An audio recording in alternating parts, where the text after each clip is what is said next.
Good evening and welcome to Glacier Peak High School and to our dual credit and running start information night. I am Danielle McHugh, GP school counselor, and together with Carrie Winkler, our college and career specialist, we will be sharing with you information about dual credit opportunities for high school students.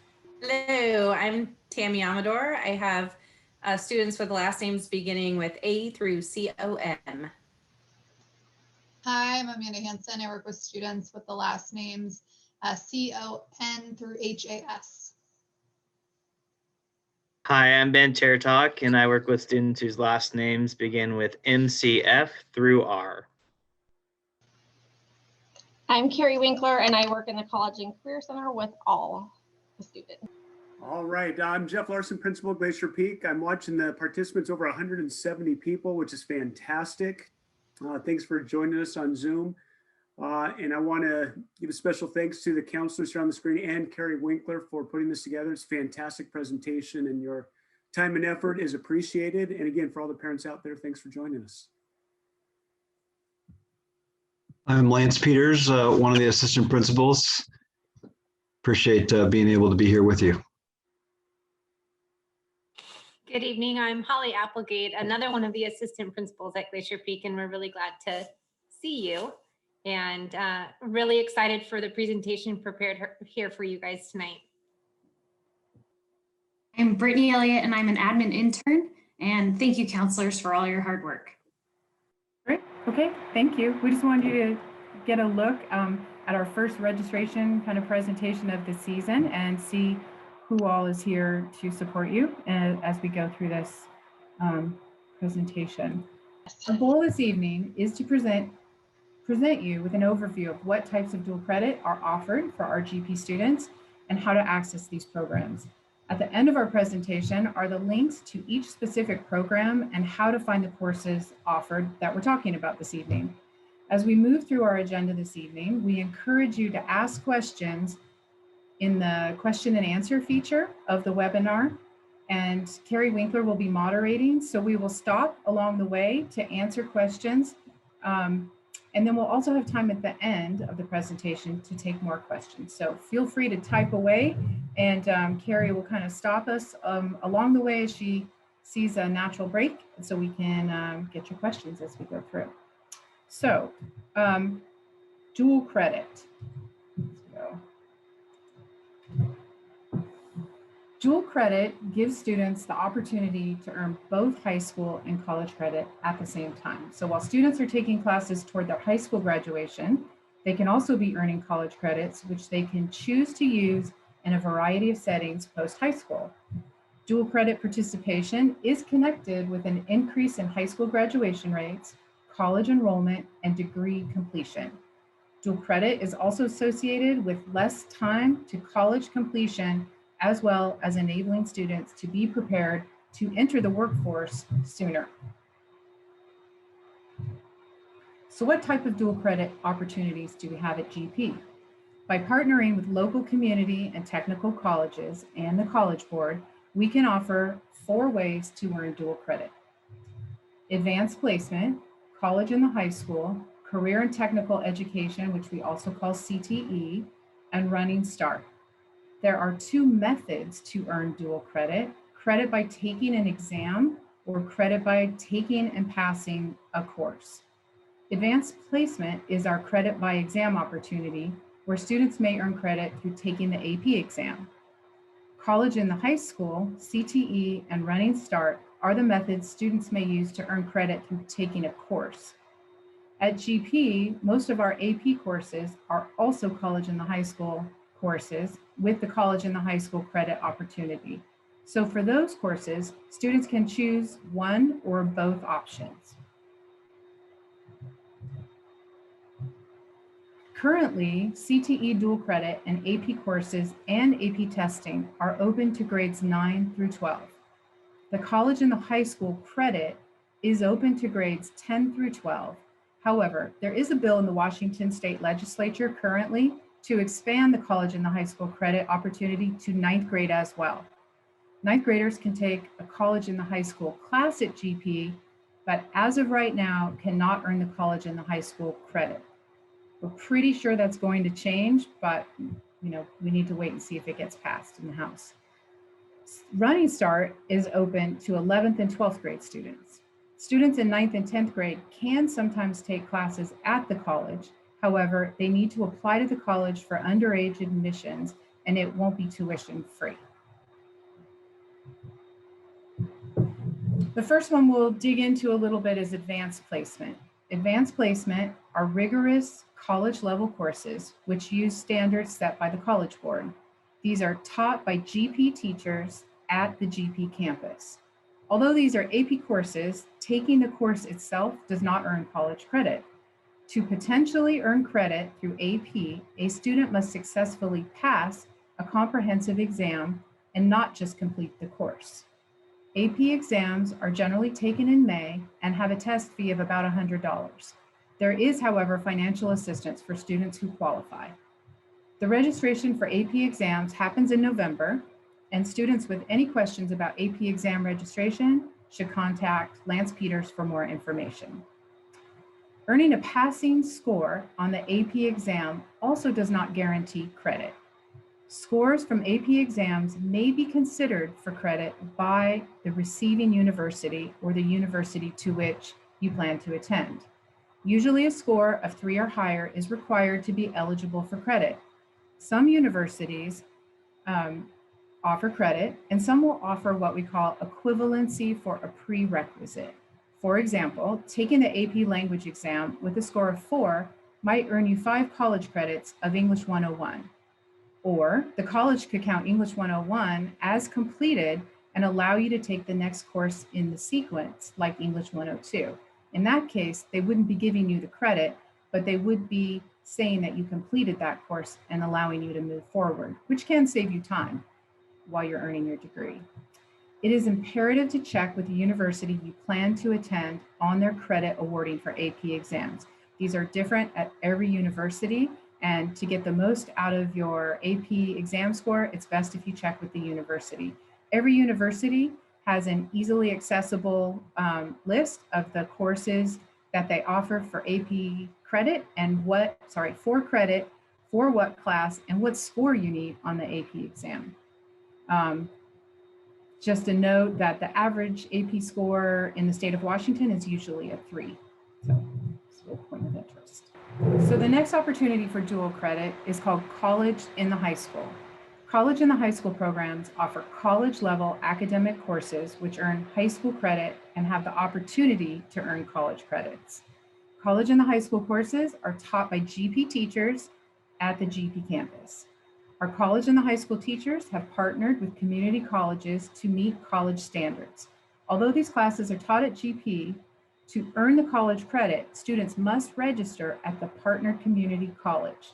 The tuition for college and the high school is about $220 for 5 credits, which is about half of the normal tuition rate at a community college. It's a great deal.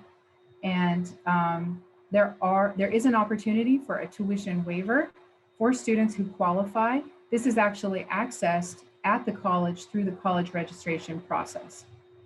These college credits are transferable to all public Washington State universities and may be transferable to private or out-of-state universities as well.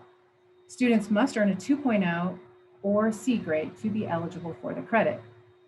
A few things to know about college and the high school credit. Once a student is enrolled at the college, they are starting a college transcript and a college GPA. The grade they earn at GP is the grade on their college transcript. That is important to know because once that transcript starts, you can't take things off the transcript. There are specific deadlines at the beginning of each semester for enrolling at the college for credit. Depending on the amount of credits being offered, students may need to enroll at the college for both semesters. The teacher of each course will share the details of how many credits are offered and when to enroll with the students in the fall. And then we also offer a description of each of these courses in our course catalog, which talks about what credit you can receive for that course. It'll also be on the links we'll share at the end of the presentation as well.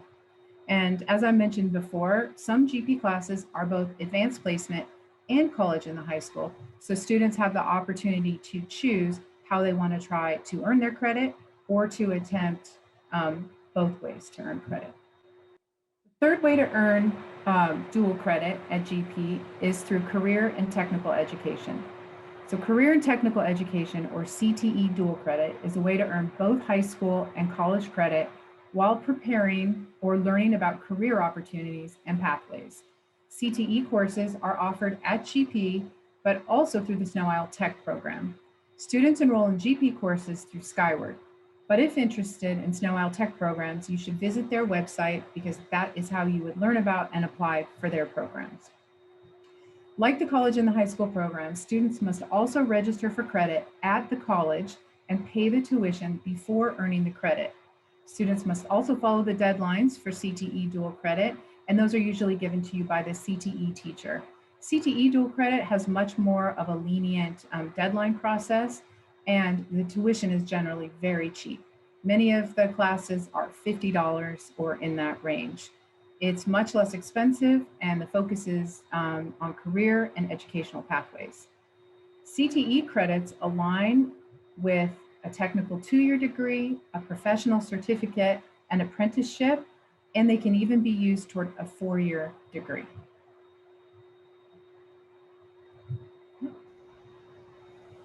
So we've given you an overview of all of these 3 programs so far. But I know a lot of you are wondering, like, what classes can I take that get me these credits? So there are so many classes available. If you would like to learn more about which specific classes are offered at GP or through these programs, we'd like you to visit our Preview the Peak page, which is on our website. And then, or you can also review them in our course catalog.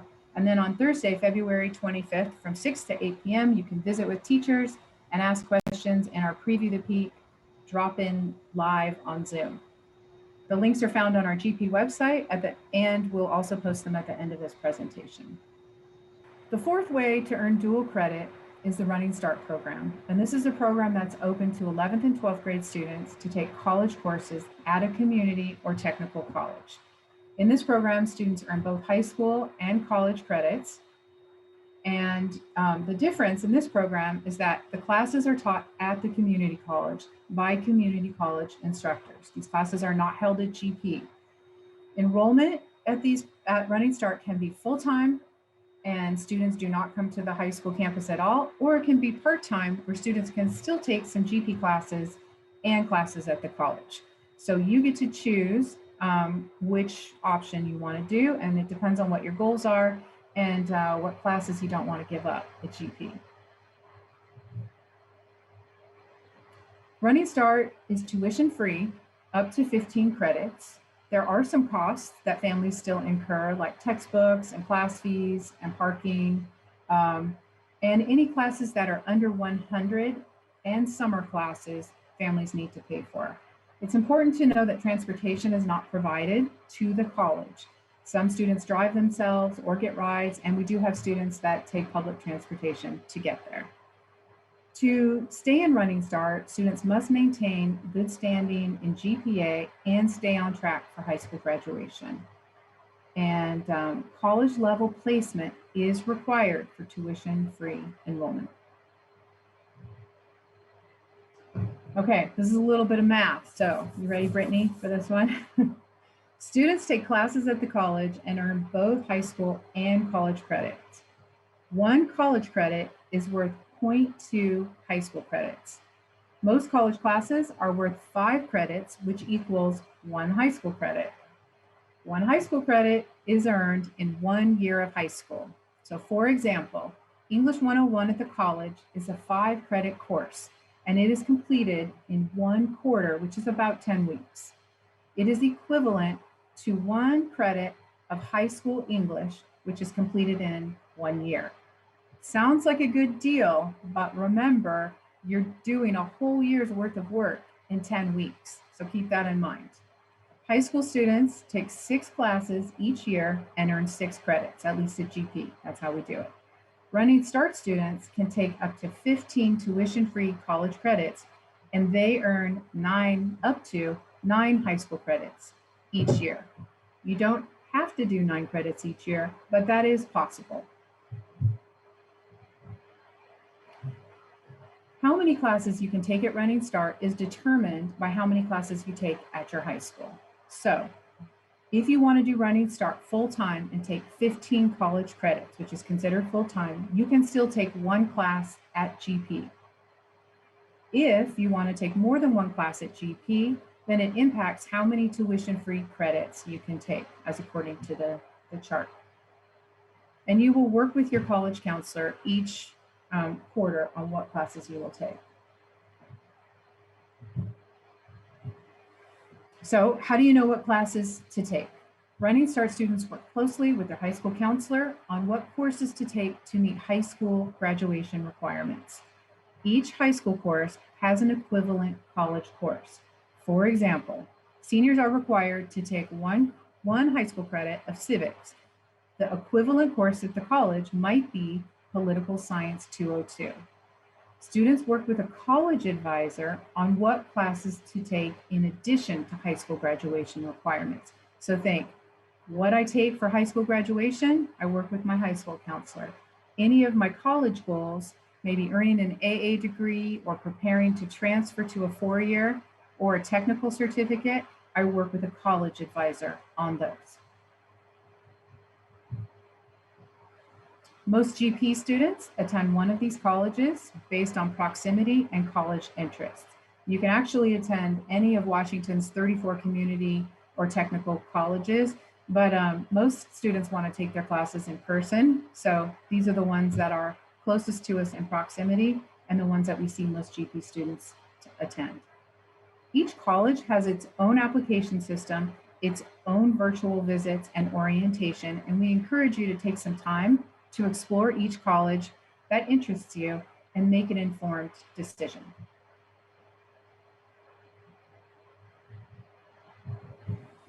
This is a program through Everett Community College. It is a one-of-a-kind program to which students can apply. There is a competitive application process. It is the only Running Start program in Washington State that is like this and that is competitive to get into. It is the Ocean Research College Academy Running Start program. ORCA uses the theme of a marine environment for all of its academic disciplines. It is only high school students, so there are no other college students involved in this program. It is a project-based approach and houses a small learning community environment. So by following the Running Start framework and EVCC, students can earn up to 90 credits in 2 years. Most students leave the Running Start program with an AA in science and over 90 credits. So this year from GP, we have 4 students in this program. It's a very hands-on program, again, focused on the marine environment, and they have a slightly different schedule.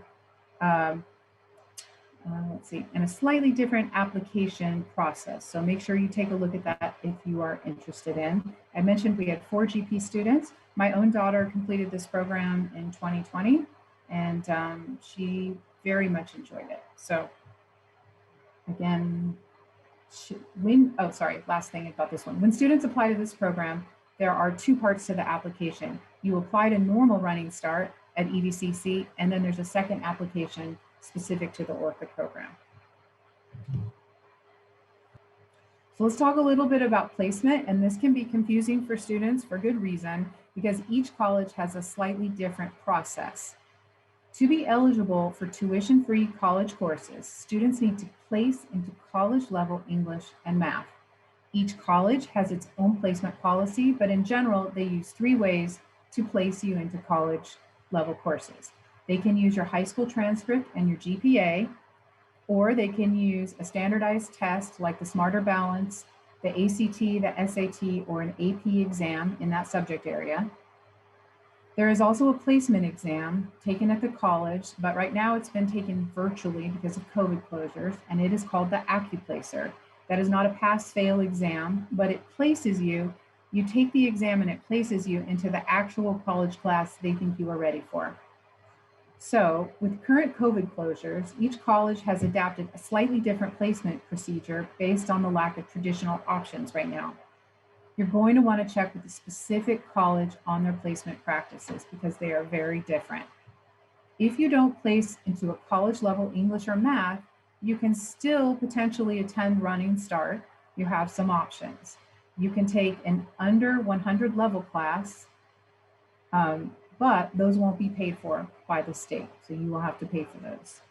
Students who place in English 101, but who don't place in college level math can keep their math class at the high school. We have lots of students who do this. So you can keep your math class here at GP, or you can pay to take an under 100 level math class at the college. The other option is for some students who feel like they're ready, but they just didn't do that well in the AccuPlacer, you can pay a small fee, which is about the third of the main price of the test, to retake the AccuPlacer. And I have seen students pass it a second time and get into English 101 that way. We're going to talk about if you don't place, though, in just a minute. So here is the enrollment process that your GP counselors really want you to know. It can be complicated, but once you are accepted, you need to attend a college orientation session online or, in ideal situations, in person at the college. You're going to make an appointment to meet your GP counselor, remember, after you're admitted, for what's called a Running Start enrollment verification form. You will do this every quarter. It is the student's responsibility to contact their counselor for this appointment. Once you are a Running Start student, we work with you, but we treat you like you're a college student, as do they. So it is your responsibility to contact your counselor for this appointment. Students complete an entry advising at the college. That's where you get to talk to a college advisor about your college goals, and they tell you about their programs, and you kind of map out a plan. But that happens at the college. And then students must email their Running Start enrollment form, verification form that you work on with your counselor, to the Running Start office. Your registration to the college will be blocked each quarter until you email them this form. Students register for college classes by appointment through the college. What we want you to take away from this is that your GP counselor is here to support you and help you plan your graduation. But once you become a Running Start student, we are not involved in your admissions process or even your registration process. We cannot send your documents for you, and we cannot register for classes for you. So it is an important responsibility that you take on when you become a Running Start student. This is what the form looks like. This is called a Running Start Enrollment Verification Form. Its abbreviation is RSEVF, but nobody ever calls it that because that's awkward too. So this is the form that we'll be working on together every quarter. You will request this from your counselor, and they will recommend high school courses with this form so that you know what you need to take for graduation. We ask that you email your counselor 7 days before you need this form to make an appointment, and we will remind you of this. And then it's wise to submit this form to the Running Start office at least 7 business days before registration. This is what allows you to get to that priority registration that gives you the most choices possible for time and the classes that you want to take. This is an important part of being a college student because you still have to get your high school requirements done, and you don't want to wait until the last year to do them all. So remember, this is your responsibility. We are here to support you, but you need to make appointments with us every quarter to get this done. Now, this goes back to college placement. Is Running Start the right fit for you? Because we've offered you a lot of options to earn college credit, 3 of them at the high school, 1 at Running Start. The biggest predictor for your success in Running Start is, do you qualify for college placement and your current GPA? That can usually tell you that you are academically ready for Running Start. If you don't qualify for college level English or math, it's a good time to question if you're academically ready. Also, think about, are you ready to take a year's worth of a subject area in a quarter, which is about 10 weeks. It's fast-paced. The colleges will tell you that it's 2 to 3 hours of study for every 1 hour of a class. So a 5-credit English 101 class would be 30 to 45 hours of studying each week to do well. I want you to think about that. Some of you are going to be ready for this, and some of you may be questioning if you're up for that. You also need to be an independent learner. There won't be anybody there asking for your homework every day or reminding you to go to class. It's important that you can manage your time, that you can ask for help when needed, and that you are an independent learner. Also, just remember that these colleges are open to many people. So it's a lot different than going to a high school campus. You will be going to college with people who of all ages and with all goals as far as like what they're planning to do with their college degrees and why they're there. So think about these things if Running Start is right for you. Just some final thoughts to consider about Running Start. What will the social life be like? It will be different than your high school social life. So will you miss your friends, your high school relationships? We talked about the academic rigor and maturity. Do you want to be paying for books and fees and parking? Sometimes there's a conflict of high school schedules and holiday breaks, and that's important to consider if you have siblings or families that travel during holiday breaks, or rather used to travel during holiday breaks. You're on quarters instead of semesters. You do have to plan well to be able to get all of your graduation requirements. It is totally doable, but you need to be on top of that and getting your enrollment and registration done early so you're working toward graduation. There can be a financial aid impact as far as dual credits and completion rate, but please check with the financial aid office on that. I personally have never had anybody speak to that in a negative light because they're also working toward getting their degree done more quickly. And then this one is important for parents. The FERPA law does not allow colleges to speak directly to you about your child's progress or grades or to us at the high school. We get a grade report once it's done. We get probation status once it's done. So that's an important thing to know as a parent is that you cannot call up the teacher and ask about your child's grade. We ask that Running Start students do their best to stay connected to Glacier Peak through our bulletin, through our website, and through the Remind app that we have now, because especially as a senior, you're not going to want to miss things that are going on, including cap and gown and senior days and things like that. So some final thoughts about Running Start.